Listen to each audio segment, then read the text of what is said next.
যেহেতু শিক্ষামন্ত্রী পরিবর্তন হয়েছে, তো শিক্ষা ব্যবস্থা এবং পরীক্ষা প্রশ্নে কিছুটা পরিবর্তন অবশ্যই আসবে। তো শিক্ষার্থীকে অবশ্যই ওই মানসিকতা নিয়ে এগোতে হবে, যেন সে যতই কঠিন প্রশ্ন হোক না কেন ওটা মোকাবিলা করতে পারে।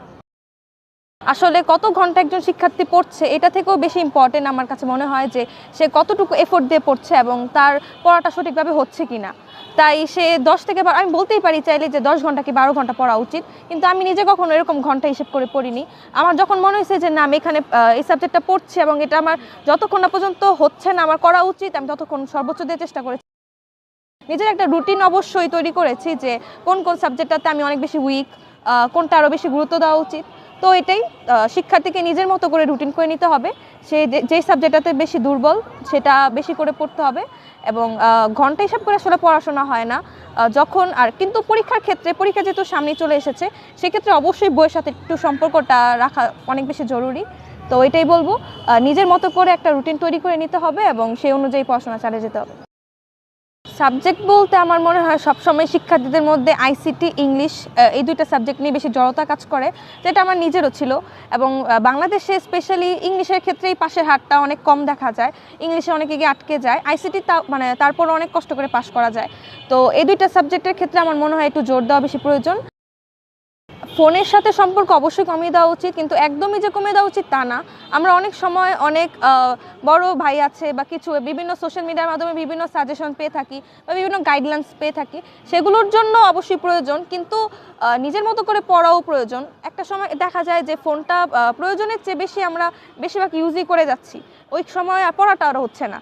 তো সেই ক্ষেত্রে অবশ্যই ফোনের ব্যবহারটা কমিয়ে এনে ইভেন যতটা সম্ভব দূরে থাকা যায় সোশ্যাল মিডিয়া থেকে, সেটা করে পড়াটা বাড়াতে হবে বলে আমি মনে করি। শেষ সময়ে এসে অবশ্যই যদি কোচিংয়ের দরকার হয়, তাহলে তো আমি বলবো সারা বছর কি করেছে শিক্ষার্থী, সারা বছর পড়া অনুযায়ী এখন লাস্টের সময়টা উচিত তারা যে ল্যাকিংসগুলো তাদের আছে সেগুলো বের করে সেগুলো নিজেদের মতো সলভ করা, বা শিক্ষকের প্রয়োজন হলে সেটা 1 দিন কি 2 দিন হতে পারে যে গিয়ে সেই গ্যাপগুলো ফিল আপ করা, কিন্তু নিজেদের মতো করে একটা প্রস্তুতি নেওয়া, মানসিক পরিস্থিতি যাতে তারা পরীক্ষার হলে গিয়ে বসতে পারে, কিভাবে ঠান্ডা মাথায় বসবে, কিভাবে অ্যান্সার করবে সময়ের মধ্যে, সেসব প্রস্তুতি নেওয়া প্রয়োজন বলে আমি মনে করি। সব সময় মূল বই থেকেই প্রশ্ন আসে, যেটা আমরা দেখে থাকি, এবং গাইড তো আমাদের সহায়তার জন্য, কিন্তু মূল বইয়ের বাইরে কখনো কিছু আসে না। তাই যতটা সম্ভব মূল বই থেকে পড়ার চেষ্টা করতে হবে। রিডিং পার্ট টু পার্ট পড়লে আশা করি কোনো কিছু কমন না পাওয়ার কথা না।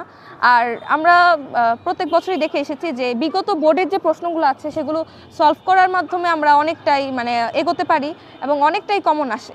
এবং যে আমাদের একটা জড়তা কাজ করে যে প্রশ্ন কেমন হবে, বোর্ডের প্রশ্ন নিয়ে একটা জড়তা কাজ করে, সেটা অনেকটা কমে যাবে যদি আমরা বোর্ডগুলো সলভ করি। তো অবশ্যই বোর্ডগুলো সলভ করা উচিত নিজেদের প্রিপারেশনের জন্য। আমি কখনো ঘন্টা হিসেব করে পড়িনি, আমি যেটা আগেই বললাম। আমার যে সাবজেক্টগুলো আমি ব্যক্তিগতভাবে অনেক বেশি উইক ছিলাম, আইসিটি, তো আমি আইসিটিটাকে সর্বোপরি সবসময় আগে রাখার চেষ্টা করেছি। আর ঘন্টা হিসেব করে কখনো পড়িনি, যখন যেটা বেশি প্রয়োজন মনে হয়েছে সেটা পড়েছি। অ্যান্ড যতটুকু চেষ্টা করেছি আশা করি আমি এরকমভাবে পরীক্ষা ভালোও দিয়েছি।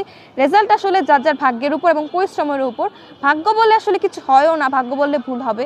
আসলে বিষয়টা হচ্ছে টোটালি পরিশ্রমের উপর। তুমি যদি পরিশ্রম করো অবশ্যই তুমি তোমার ফল নিশ্চয়ই পাবে।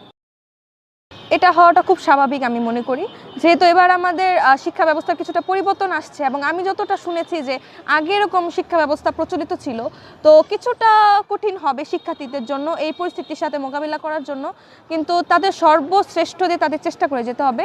আর শেষ মুহূর্তে গিয়ে যদি কেউ ব্যর্থ হয়, তাহলে বলবো যে ব্যর্থ হওয়াটাকে তার জীবনে ব্যর্থতা হিসেবে না নিয়ে নতুন করে আবার শেখার চেষ্টা করতে হবে। নিশ্চয়ই তার ঘাটতি ছিল, সেই ঘাটতিগুলো পূরণ করে আবার নতুন করে আগানোর চেষ্টা করতে হবে। জীবন কখনো থেমে থাকে না, তুমি একদিন মন খারাপ করলে কারো কিছু যায়ও আসবে না।